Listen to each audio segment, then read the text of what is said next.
So randomization has appeared here, and now we will use it to define a new kind of Turing machines with a new resource, which we call randomized or probabilistic Turing machines.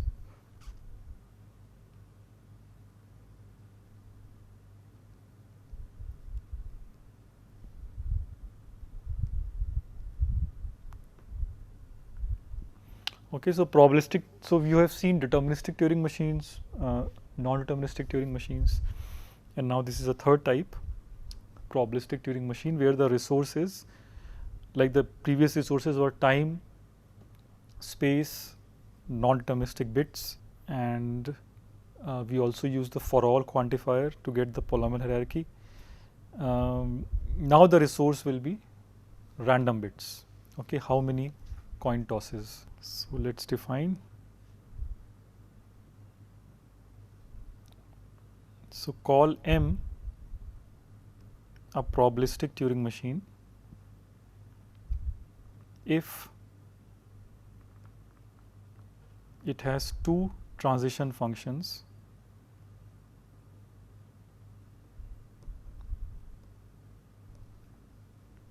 delta 0, delta 1. This part you have seen already in NDTM. NDTM also had two transition functions. The same thing, except now Turing machine may flip a coin and decide which to choose in every step, and in each transition step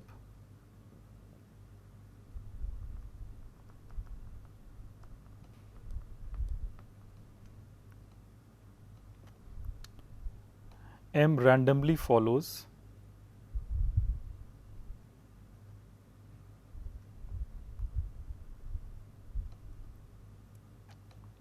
delta I with probability,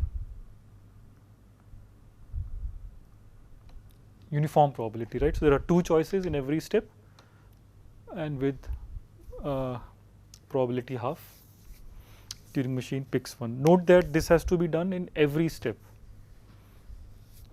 It's not that delta 0 or delta 1 is fixed in the very beginning, right? So in every step, one of these could be picked.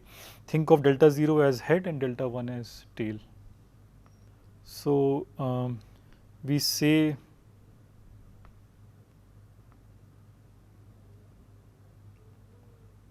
that M decides a problem L if for every input string X is in L if and only if. So what happens with the yes strings? Yes strings are characterized by M accepting it with a good probability. So probability that Mx is 1, this has to be high. Okay, and this probability is over the random bits.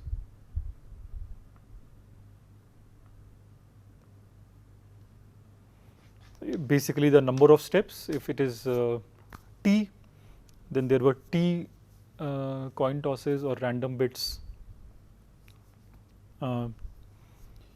picked, and so over that the probability of M accepting X should be 2/3, and so it also means that if X is a no string, then this probability should be 1/3 or less. So thus X is not in L if and only if this probability of acceptance is less than equal to 1/3. Okay, so the error probability is essentially 1/3, so success probability is 2/3, right? So for a yes string, acceptance or non-acceptance should be with probability 1/3 or less, and with a no string the acceptance should be with probability 1/3 or less. So let me maybe write that here. It's Mx equal to 1 we are talking about.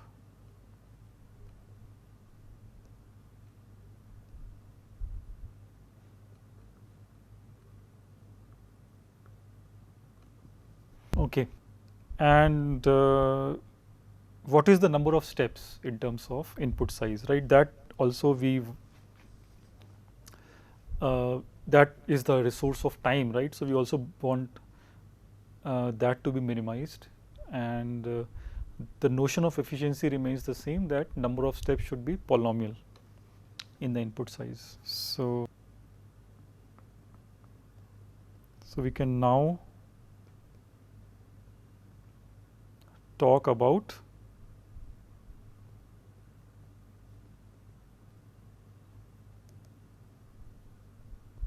efficient PTMs, right? Which probabilistic Turing machines are efficient and which are inefficient.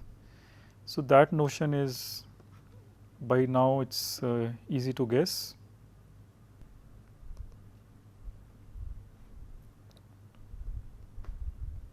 So for a function t measuring the time complexity, PTM M decides L in Tn time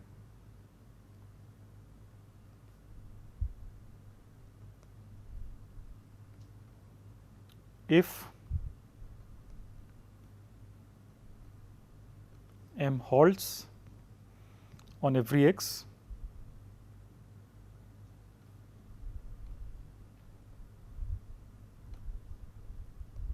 in at most t size of x steps.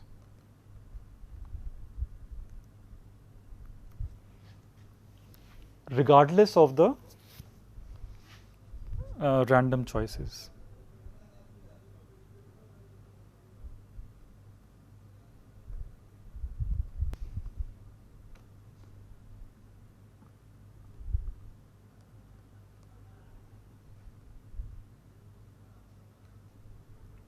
And decides whether x is in L or not. Right. So again, there is an important point here. In the time complexity, we are saying, we are defining time complexity as T of n if no matter what choices were made in the steps, the random choices, right, the number of steps is always upper bounded by T of size of x. Then the machine halts, the PTM halts and gives an answer. Okay, and that answer should be correct with probability 2/3, wrong with probability 1/3. So with that understanding, we are now into randomized polynomial time algorithms. Well, in this definition T is anything, so let's just define a complexity class first, then we'll specialize to efficiency. So BP time T of n is defined to be problems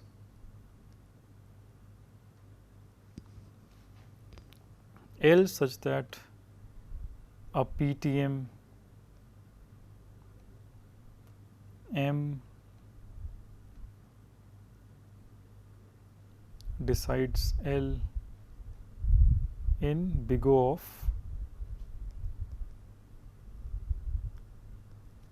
So this is like D time, but now it's on PTM. And with that notion of time complexity, you collect all the problems which can be solved by a PTM in big O of T time. Right? So this is asymptotically T, order T time. And just like we moved from D time to the complexity class P, we can now move to BPP. So BPP is the union over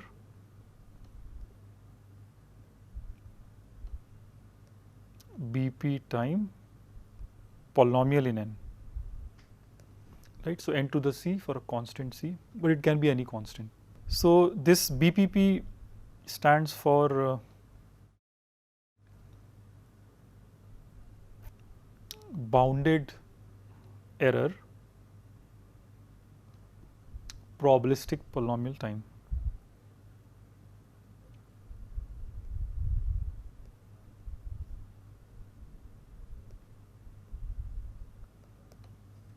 Okay, so it's the BP operator over P, and BP operator means it stands for bounded error probabilistic. So it is probabilistic, but what is the error probability, that is also being specified. It has to be bounded, which means constant. Okay, so we have fixed constant to be 1/3 and success as 2/3. So this bounded error is, for example, 1/3. The name also has PP in it, right? So which is probabilistic polytime. So what is the difference between these two? So PP, which is probabilistic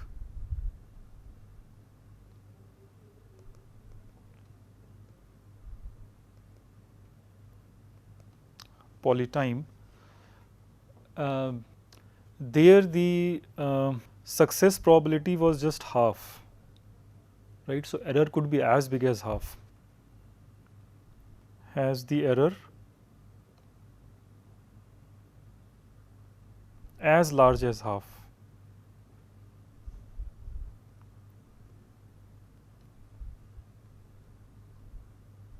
Right. So the key thing here is that this 1/3 is less than half. So it's away from half.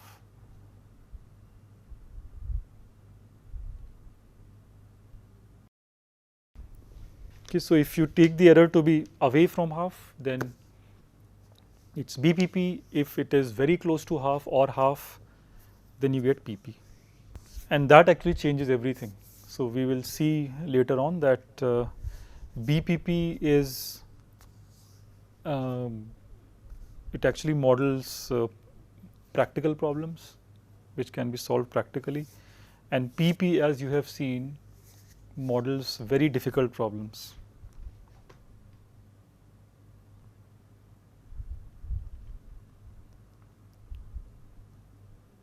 So BPP models practical algorithms,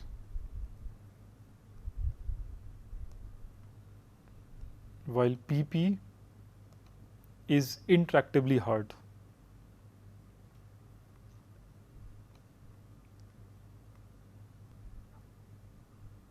Right, so there is a big difference between BPP and PP. While if you look at the error, that is just half versus 1/3. Right, so this thing might be a bit confusing, but you can think of half error as being too big. Okay, half error doesn't give you any information, because remember it's half both sides, and that is the problem.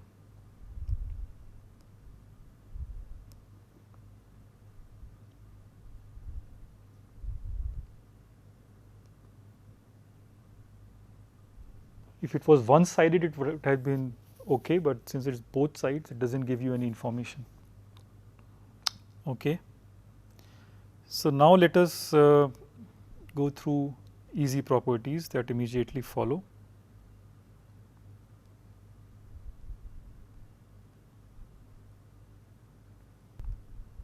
So P is clearly in BPP. Why? Because in BPP, in the PTM, you may say that there is only one transition function, right? So then every step with probability 1 it is being picked. So that's like a Turing machine, deterministic Turing machine. BPP is in PP. Why? Because well, 1/3 error probability is smaller than half error probability. So the PP definition also goes through. PP you have already seen is in P space, which is in exp. Right, but as I remarked before, P and BPP are kind of at the lower end of the spectrum. They are efficient algorithms, and PP and above is the other end of the spectrum, the intractability in computation. So alternatively,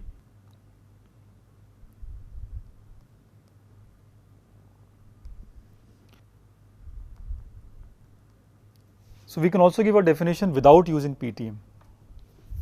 How? So alternatively, L is in BPP if there exists a deterministic polytime Turing machine M and constant C such that for all input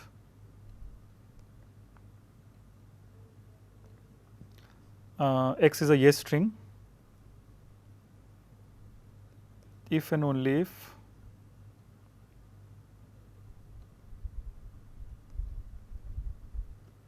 this deterministic polynomial time Turing machine actually takes the input X and also a random, also a string R. You can think of it as a certificate, a random certificate, which is not too big.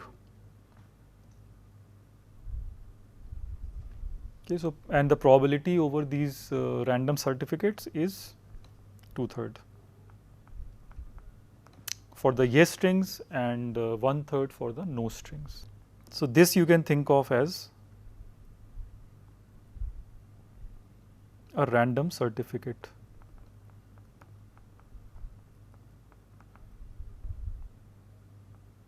for the yes strings X. Okay, so this is the there exist for all the quantifier based definition. So this definition is above a deterministic polytime Turing machine. Okay, you can see that PTM and this definition are actually equivalent. It's the same thing. Whether you say that the Turing machine is making a choice in every step, or you say that the choices are provided in advance. They are random choices. And most of the choices work, right? This 2/3, around 67% of the choices work. That is what we are saying. And again, this is very different from NP. So let me ask that as a question or as an exercise.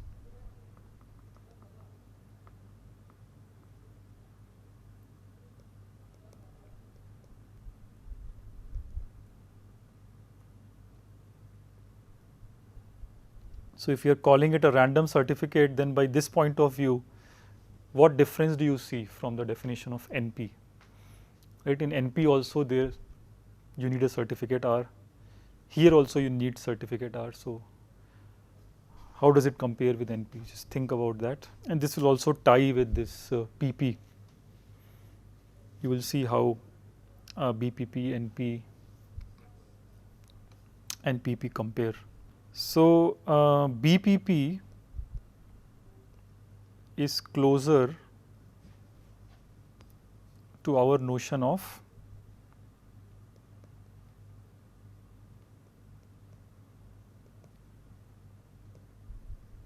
randomized polytime algorithm.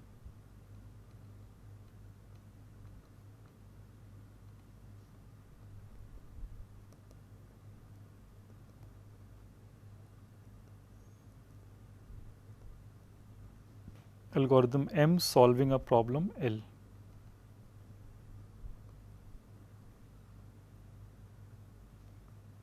Okay, so whenever we will say efficient randomized algorithm or randomized polynomial time algorithm, we will mean this, that the problem is in BPP. And this is because we consider coin tosses an easy resource, because we can simulate coin tosses.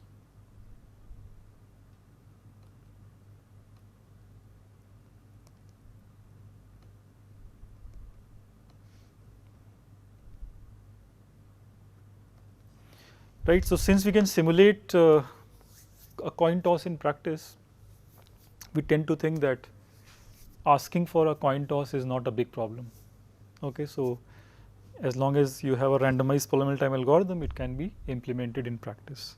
So in your C program, you just do a coin toss. Although how fair or unbiased that coin toss will be, that's a question you have to resolve and then implement. But certainly by looking at it, you don't think that it's a difficult problem in practice.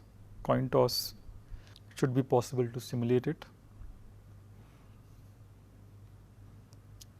So let me leave that as a question.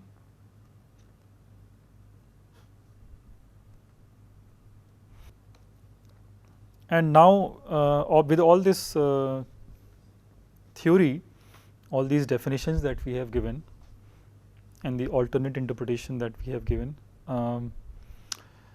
let us see some examples. Okay, do these PTMs actually help? And they do greatly actually. So examples of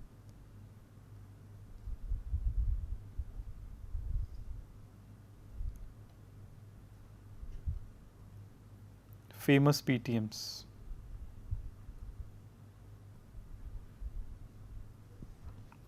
Okay, so probabilistic Turing machines, which were discovered first, which were discovered before the deterministic Turing machines. So first example is primality.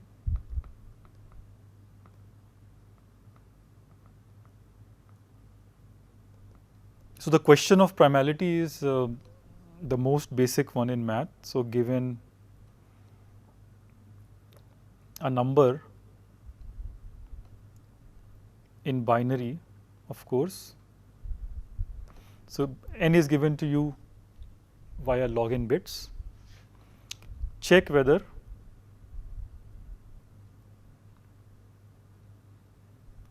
if it is prime.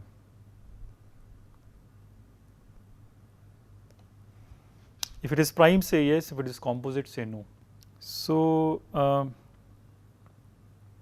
the first practical algorithm, and in fact randomized polynomial time algorithm,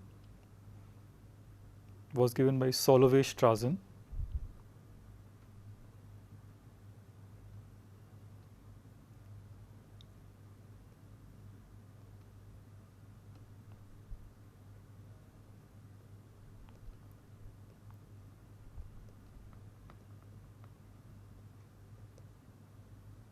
Randomized polytime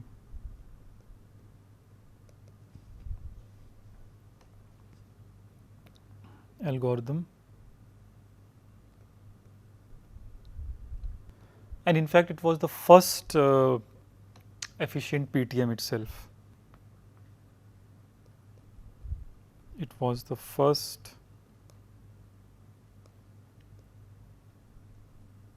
formal first efficient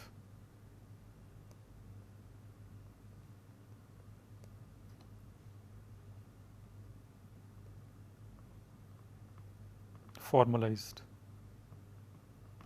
Okay, so before that these algorithms were thought of heuristically, but to actually give this algorithm and then analyze the error probability and say that it's actually a practical algorithm, that is where Solovay-Strazen actually introduced this important concept via this famous example.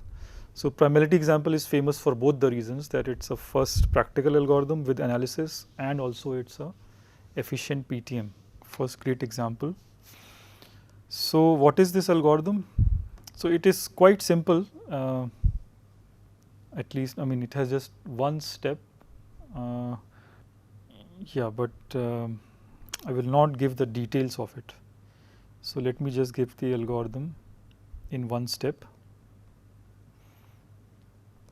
So what you do is you pick a random number A, co-prime to n,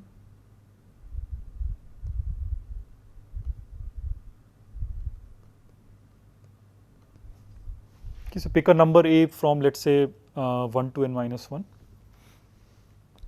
If it shares a factor with n, then you have already factored n, so primality is done. So assume that it is co-prime to n, and with this you check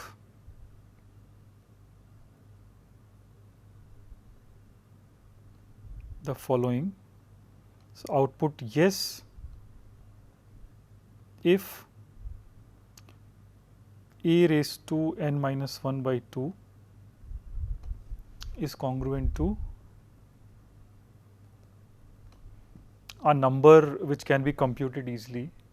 This is called the Jacobi symbol a by n. Just check this mod n. So, this is the Jacobi symbol.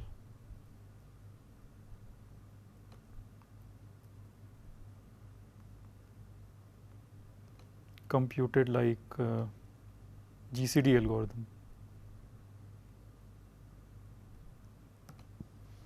Okay, so this is some kind of GCD computation. Think of GCD computation for a comma n. So, that kind of computation, do that. So, you will get a by n to be a sign, okay, plus minus 1. So, this is actually a sign plus minus 1.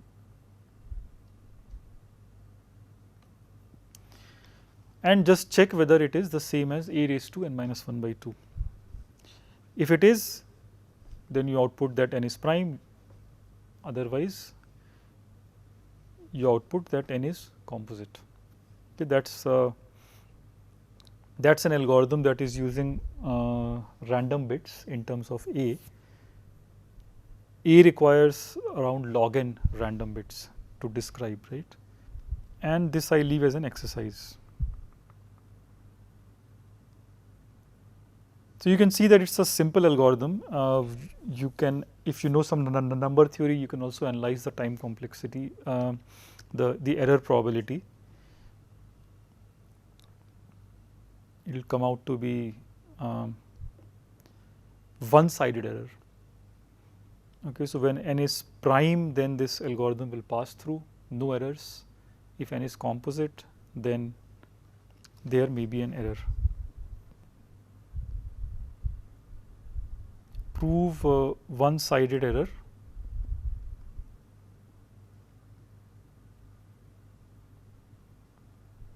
of less than half and time complexity around quadratic.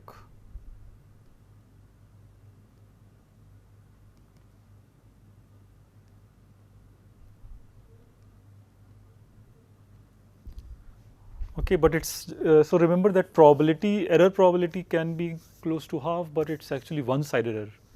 It's not both sided like in BPP definition.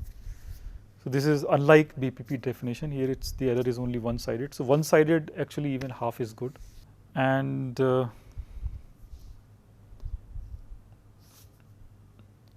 yeah, so this algorithm is better than BPP. It means that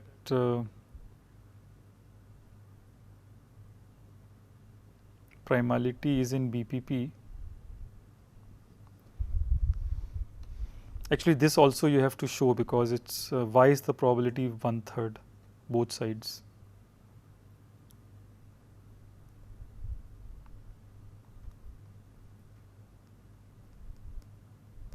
So, actually with one-sided error of half, you can still show that the error can be further reduced. Okay, this is by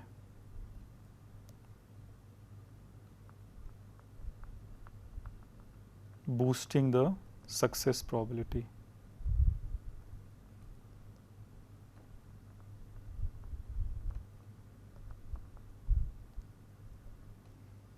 Okay, so just show these things if you are interested. Otherwise, take this as an algorithm which is